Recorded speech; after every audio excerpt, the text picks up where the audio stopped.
ఇప్పుడు 6వ సంవత్సరం మంత్రి అయినావు, ఒక్క రూపాయినైనా తెచ్చినావు ఆ కిషన్ రెడ్డి? తెలంగాణ ప్రజలకు నువ్వు సమాధానం చెప్పు. గతంలో అంటే వాళ్ళు చేసిన ఏదో పనులకు ఇవాళ వాళ్ళు ఫామ్ హౌస్లో వండుకున్నారు. వాళ్ళ గురించి చర్చించడం కూడా దండగమారి ఎవ్వరం. వాళ్ళ పనితనానికి ఇక్కడనే ట్యాంక్ బండ్ ఉన్నది, కొబ్బరి నీళ్లు చేస్తా అన్నాడు. నీళ్ళు ఎట్లున్నాయో ఒక్కసారి చూడండి. ఇంకా నేను ఏం చెప్పను. ఓల్డ్ సిటీని ఇస్తాంబుల్ చేస్తాడు, ఒక్కసారి చూడండి. కరీంనగర్నేమో న్యూయార్క్ చేస్తా అన్నాడు, వరంగల్లోనేమో లండన్ ఏదో చేస్తా అన్నాడు. ఆయన ఏవి కాలే, ఏ నగరాన్ని ఏది ఉంచాడంట ఆయన, అన్నిటినీ ఎక్కడ కింద మీద చేస్తా అన్నాడు. వాళ్ళ గురించి మనం మాట్లాడుకోవాల్సిన అవసరం లేదు. కానీ ఇవాళ కిషన్ రెడ్డి గారు సమాధానం చెప్పాలి. ఎందుకంటే ఈ సికింద్రాబాద్ నుంచి మీరు 2 సార్లు ఎంపీగా కేంద్ర మంత్రిగా ఉన్నారు. ఇవాళ మెట్రో రైలు ఆనాడు మేము తెచ్చిన 76 కిలోమీటర్లే ఉంది, ఇప్పుడు ఒక 116 కిలోమీటర్లకు ప్రతిపాదన ఇచ్చినాం. దాదాపుగా 35,000 కోట్ల రూపాయలు మెట్రోకు అవసరం ఉన్నది.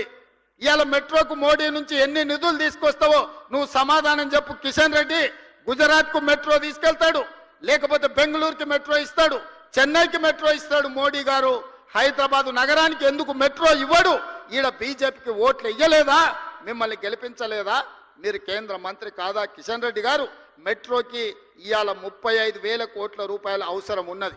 కేంద్ర ప్రభుత్వం నుంచి ఎన్ని నిధులు తెస్తావో ఇవాళ జవాబు చెప్పు. ఇవాళ మల్లన్న సాగర్ నుంచి గోదావరి జలాలను ఈ హైదరాబాద్ నగరానికి తాగడానికి తేవాలే. అదే విధంగా ఉస్మాన్ హిమాయత్ సాగర్లను ప్రక్షాళన చేసి మూసిని పునరుద్ధరించాలంటే గోదావరి జలాలు తరలించాలి. దానికి ఒక 7,000 కోట్ల రూపాయలు అవుతాయి. ఎంత తెస్తావో మోడీ దగ్గర ఈరోజు తెలంగాణ ప్రజలకు సమాధానం చెప్పు కిషన్ రెడ్డి. అదేవిధంగా రీజనల్ రింగ్ రోడ్డు నిర్మించాలంటే 35,000 కోట్ల రూపాయలు అవుతాయి. కేంద్ర ప్రభుత్వం నుంచి ఎన్ని నిధులు తెస్తావో తెలంగాణ ప్రజలకు జవాబు చెప్పాలి కిషన్ రెడ్డి నువ్వు. అదేవిధంగా ఔటర్ రింగ్ రోడ్డు నుంచి రీజనల్ రింగ్ రోడ్డుకు రేడియల్ రోడ్ చేయాలంటే అది ఇంకొక 15,000 కోట్ల రూపాయలు అవుద్ది. Regional ring road radial roads కి 50,000 కోట్ల రూపాయల నిధులు అవసరం ఉన్నాయి. నితిన్ గడ్కరీ దగ్గర మన ప్రతిపాదనలు పెండింగ్ ఉన్నాయి. ఎన్ని నిధులు తెస్తావో తెలంగాణ ప్రజలకు సమాధానం చెప్పాలి కిషన్ రెడ్డి నువ్వు. అదే విధంగా మెట్రోను నిర్మించుకోవాలంటే, మెట్రోను పొడిగించుకోవాలంటే ఇంకొక 35,000 కోట్ల రూపాయలు కావాలి. ఇవాళ ఆ మెట్రో కోసం ఎన్ని నిధులు తెస్తావో తెలంగాణకు జవాబు చెప్పాలి కిషన్ రెడ్డి గారు. మీరు మోడీతో పాటు మీరు క్యాబినెట్లో మంత్రి, గుజరాత్కి మోడీ నిధులు తీసుకుపోతుంటే మీరు గుడ్లా పగిచ్చి చూస్తున్నారా? ఏం తెస్తావు తెలంగాణకని నేను అడుగుతున్నా. మూసీలో పోయి వండుకుంటా అన్నావు, మూసీలో వండుకో, మూసీలో మునుగు. మోడీని తీసుకొచ్చి మూసీని చూపించు. ఎంత దరిద్రంగా, ఎంత కలుషితం అయిపోయిందో. కెమికల్ ఫ్యాక్టరీల నుంచి ట్యాంకర్లు వచ్చి ఎట్లా పోస్తున్నాయో, మూసీలో చచ్చిపోయిన మనుషుల కలేబరాలు, కొట్టుకొచ్చిన పశువుల శవాలు ఇవాళ నల్గొండ జిల్లా ప్రజల జీవితాలను అతలాకుతలం చేస్తున్నాయి.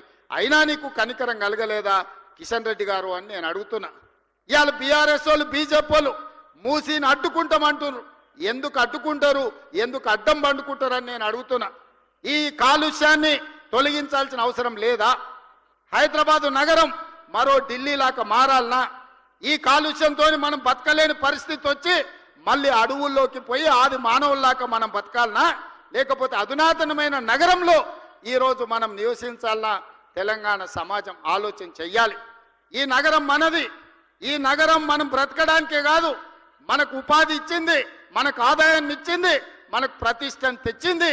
ఈ నగరం ప్రపంచంతో పోటీ పడాలి అంటే రీజనల్ రింగ్ రోడ్డు నిర్మించుకోవాలి, రేడియల్ రోడ్స్ నిర్మించుకోవాలి, ఎస్టీపీలు నిర్మించుకోవాలి, ఫ్లైఓవర్లు కట్టుకోవాలి.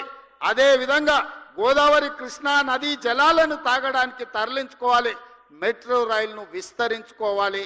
ఇవన్నీ పనులు చెయ్యాలంటే ఈ రోజున్న అంచనాలకు ఫ్యూచర్ సిటీ కాకుండా వీటికి 1,50,000 కోట్ల రూపాయలు కావాలి. రాబోయే 4 ఏళ్లలో 1,50,000 కోట్లు ఈ పనులన్నిటికీ ఖర్చు పెడితే హైదరాబాదు నగరం ఒక అద్భుతమైన నగరంగా మారుతుంది.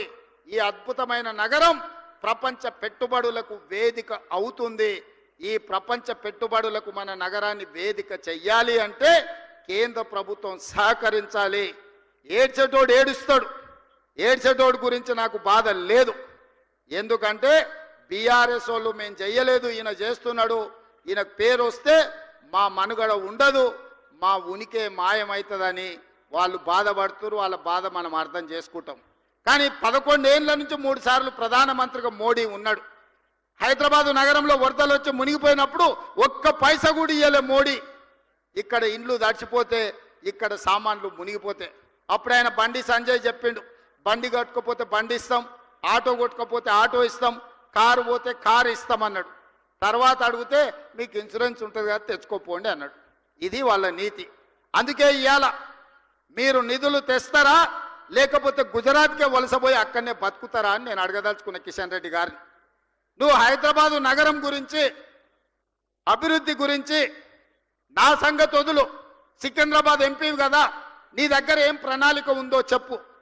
కిషన్ రెడ్డి గారు సూటిగా మిమ్మల్ని అడుగుతున్నా, మూసి ప్రక్షాళనకు కేంద్ర మంత్రిగా కేంద్ర ప్రభుత్వంలో ఉన్న నువ్వు మూసి ప్రక్షాళనకు నీ దగ్గర ఉన్న ప్లాన్ ఏంది, యాక్షన్ ప్లాన్ ఏంది, కేంద్రం నుంచి ఏం నిధులు తీసుకొస్తావు? నెంబర్ 1. నెంబర్ 2, హైదరాబాద్లో రద్దీ పెరిగిపోయింది, ట్రాఫిక్ జాములు పెరిగిపోయినాయి. దీన్ని ఎదుర్కోవాలంటే మెట్రోను విస్తరించుకోవాలి. విస్తరించే మెట్రోకి నీ విధానం ఏంది, నిధులు ఎన్ని మోడీ నుంచి అడిగి తీసుకొస్తావో తెలంగాణ ప్రజలకు చెప్పు. అదేవిధంగా హైదరాబాదు నగరంలో ఫ్లైఓవర్లు కట్టాలి. అది జూబ్లీహిల్స్ చెక్ పోస్ట్ కావచ్చు, 45 కావచ్చు, అదేవిధంగా ఆరంగఢ్ కావచ్చు, మెహదీపట్నం చౌరస్తా కావచ్చు, ఉస్మానియా హాస్పిటల్ కావచ్చు, లేకపోతే నింబోలి అడ్డ కావచ్చు, ఉప్పు గూడ కావచ్చు, గౌలి గూడ కావచ్చు. వీటన్నిటికీ నువ్వు తెచ్చే నిధులేంది?